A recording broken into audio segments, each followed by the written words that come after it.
Graças a Deus. Glória a Deus. Som? Oi. Glória a Deus. Cumprimento a igreja com a paz do Senhor. Amém. Desde já quero agradecer a Deus, nessa noite. Mais uma noite na presença do nosso Deus. Neste culto de Santa Ceia, culto de doutrina e ceia, onde Deus colocava essa palavra no meu coração. 1 Coríntios capítulo 14, versículos 26 em diante.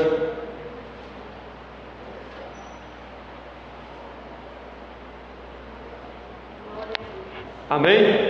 Amém. Eu vou ler apenas alguns versículos aqui no início para a gente começar a falar sobre esta palavra, em nome de Jesus. 26 em diante. Que fareis, pois, irmãos, quando vos ajuntais, cada um de vós tem salmo, tem doutrina, tem revelação, tem língua, tem interpretação. Faça-se tudo para edificação. E se alguém falar língua estranha, faça-se isso por 2, ou quando muito 3, e por sua vez, e haja intérprete. Mas se não houver intérprete, esteja calado na igreja, e fale consigo mesmo e com Deus. E falem 2 ou 3 profetas, e os outros julguem. Mas se a outro que estiver assentado for revelada alguma coisa, cale-se o primeiro, porque todos podereis profetizar, uns depois dos outros, para que todos aprendam e todos sejam consolados. Glória a Deus. Como nós sabemos, amados irmãos, todos que estiveram presentes na escola bíblica no trimestre passado, nós aprendemos um pouco sobre a igreja de Cristo, o corpo.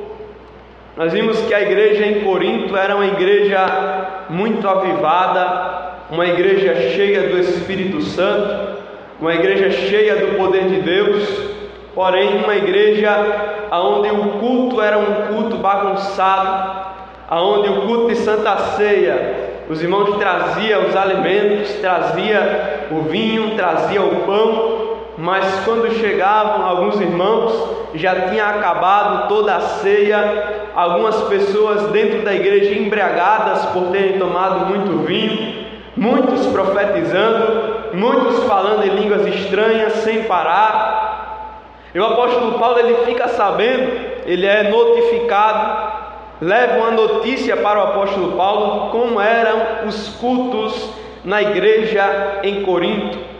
Cultos aonde a igreja não saía edificada, cultos aonde a igreja não saía consolada, cultos aonde a igreja não saía exortada.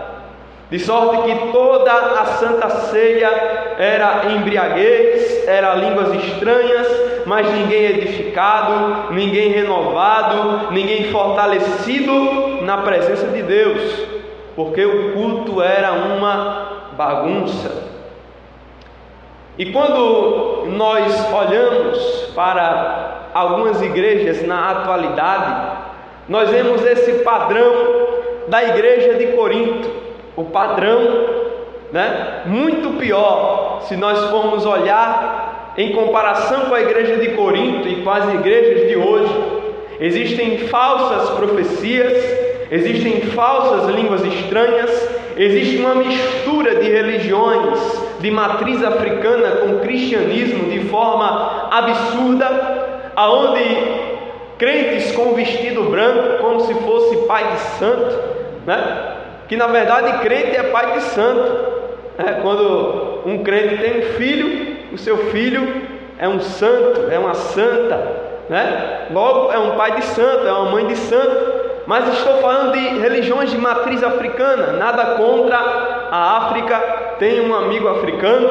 A teologia da igreja cristã veio de muitos teólogos da África, como Agostinho de Hipona, mas existe algo que vem, que foi trazido com essa tradição africana, que é essa religião, aonde existe muito misticismo, aonde existe muita espiritualidade, aonde as pessoas ficam esperando um Espírito descer. Eu não sei que Espírito é esse, mas o Espírito Santo não é de maneira nenhuma.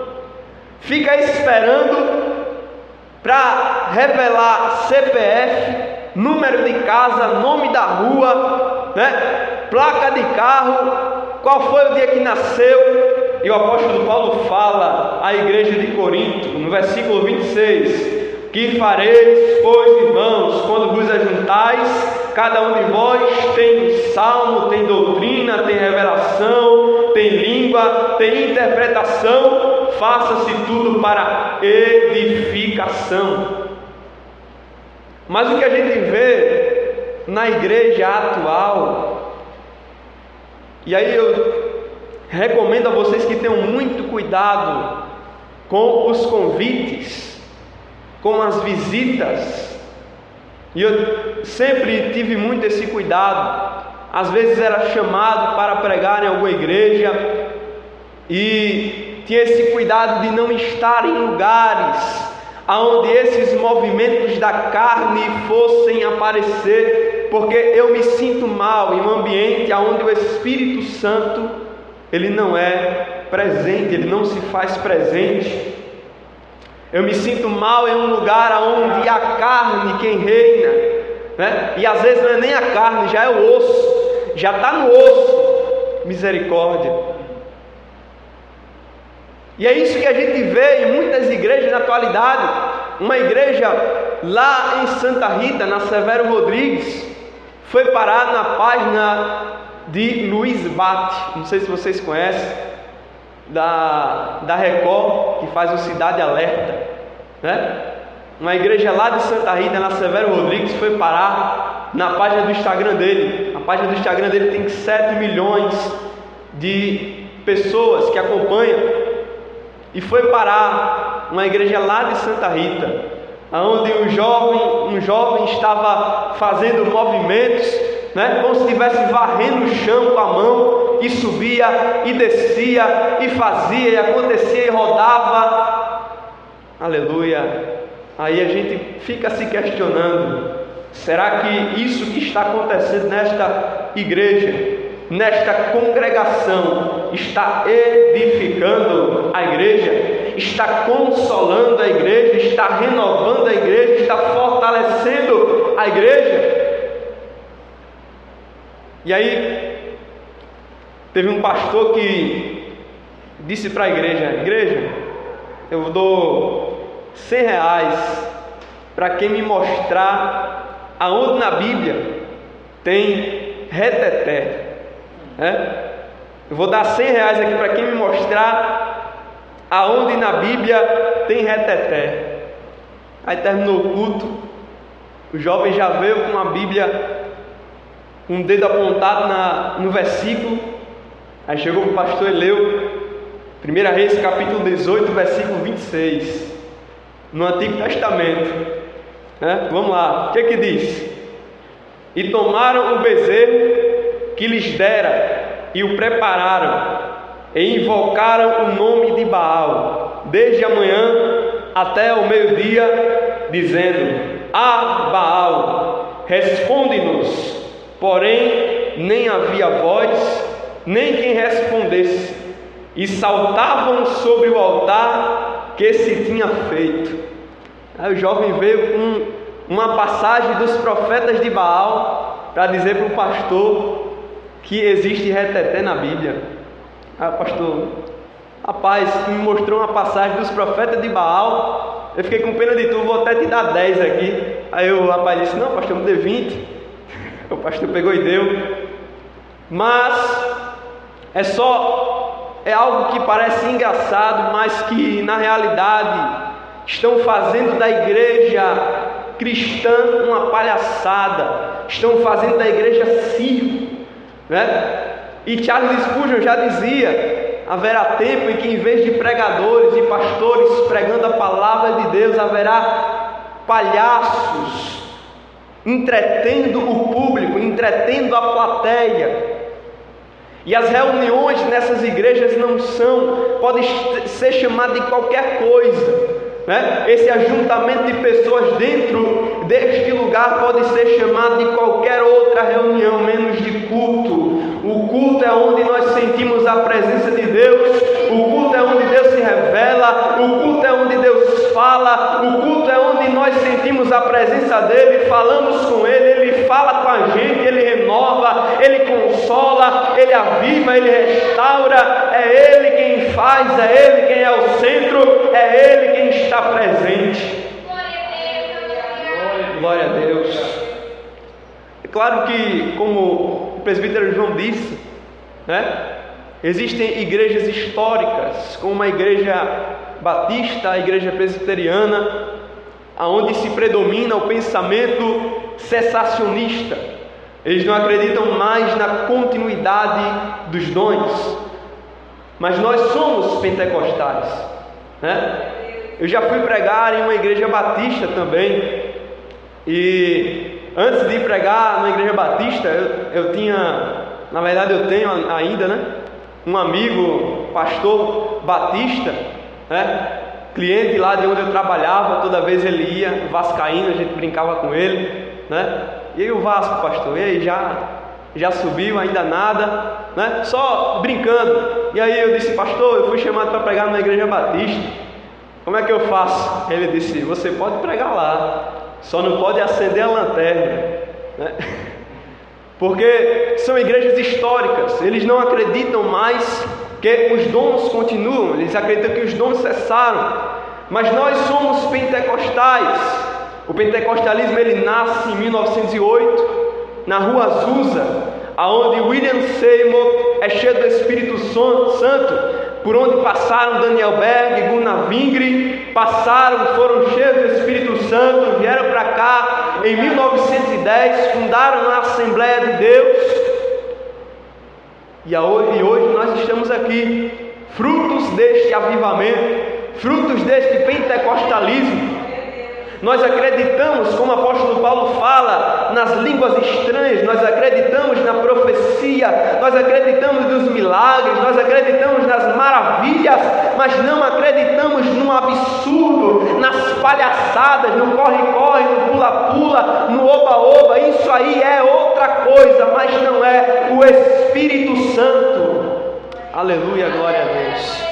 Isso é bagunça, isso é palhaçada. Que venhamos ter muito cuidado. E o que me surpreende é que na maioria dos casos, quando é um rapaz de movimento, ele tem um jeito estranho. E é isso mesmo que vocês estão entendendo. Tem um jeito estranho. Ora, se uma pessoa está cheia do Espírito Santo, é necessário que haja mudança, é necessário que haja transformação, é necessário que haja libertação. As coisas velhas ficam para trás.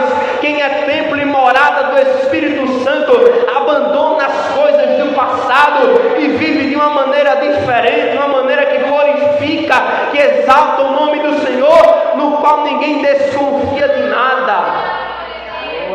Aleluia. Mas a gente olha e o que a gente vê é estranheza, não somente aqui na Paraíba, mas lá fora. Não é somente aqui não, pode ver os vídeos, e aí tem muitas páginas pelo Instagram mostrando as palhaçadas das igrejas. E parece até engraçado. Mas isso é triste, porque as igrejas, numa página como essa, no Instagram, de um repórter famoso, conhecido, uma igreja fazendo palhaçadas, os comentários é só falando mal da igreja, falando mal de pastor, falando mal de evangelho, quando a igreja deveria mostrar a diferença para o mundo, está sendo chicoteada e sendo motivo de chacota, de piada. Aleluia, glória a Deus. E por isso o apóstolo Paulo já alertava: faça-se tudo para edificação. Esse termo que o apóstolo Paulo está usando é um termo de construção civil, de construção de uma casa. Cada um de nós que viemos aqui nessa noite, viemos daqui para sair daqui mais edificado, mais consolado, mais fortalecido na rocha que é Cristo, mais prontos para defender a nossa fé, mais basilados. Mas a gente vê por aí, o que a gente vê por aí são casas edificadas na areia. E aí eu não estou falando isso aqui por acaso, porque eu passei uns 2 dias vendo live dessa igreja. O cara começou a pregar, já era 9 horas, leu o texto, começou a cantar. Vou começar a cantar aqui, já era 9 horas. Começou a cantar, ipê, ipá, itititi, tututu, tatatá. Está ensinando alguém a ler? Está ensinando o povo a ler? Tititi, tatatá. E a Bíblia? Aonde fica o espaço da palavra? Aí foi na história de Lázaro, começou a falar, falou 5 minutos, daqui a pouco começa a levantar a igreja, vamos agora, e o Espírito Santo vai descer aqui agora, e vai operar, e vai falar, aí já sai do púlpito, já começa a andar na igreja, daqui a pouco o irmão começa a rodar, outro irmão começa a marchar, e a palavra? Aonde fica o espaço da palavra num culto como esse? Aonde está a reverência a Deus em um culto como esse? Se me mostrasse Jesus marchando, se me mostrasse Jesus pulando, os apóstolos, os discípulos pulando e marchando, eu até aceitaria, mas eu não vejo isso na palavra. Eu não vejo Jesus marchando e pulando. Eu vejo Jesus pregando a palavra, confrontando a multidão e sendo abandonado pela multidão. É isso que eu vejo na palavra. Eu vejo o apóstolo Paulo defender o Evangelho e pessoas querer apedrejar o apóstolo Paulo, querer matar o apóstolo Paulo por causa da pregação do Evangelho.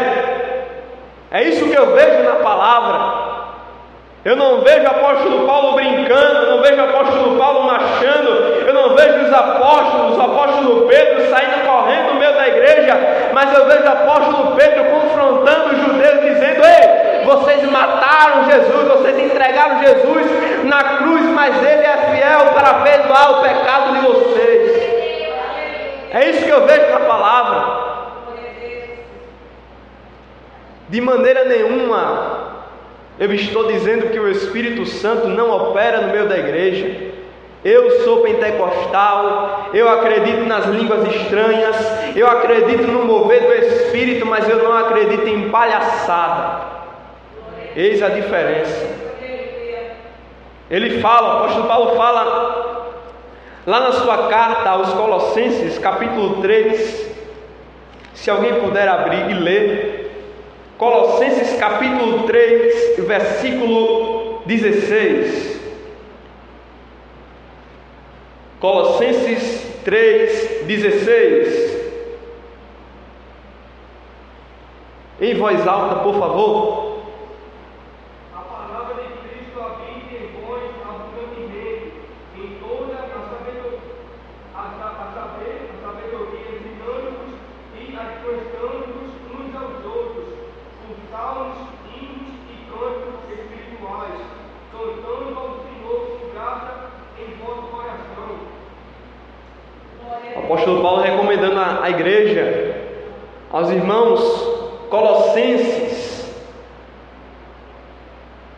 que era necessário que a palavra fosse a prioridade do culto, que houvesse oração, que houvesse louvores e que habitasse ricamente a palavra, o ensino dentro da igreja. Aleluia. Agora vá para uma igreja como essa e pergunte se tem culto de doutrina, se tem escola bíblica. Não tem, mas tem terça profética, quarta do poder de Deus, quinta dos milagres e maravilhas, sexta da prosperidade, domingo do milagre de Deus.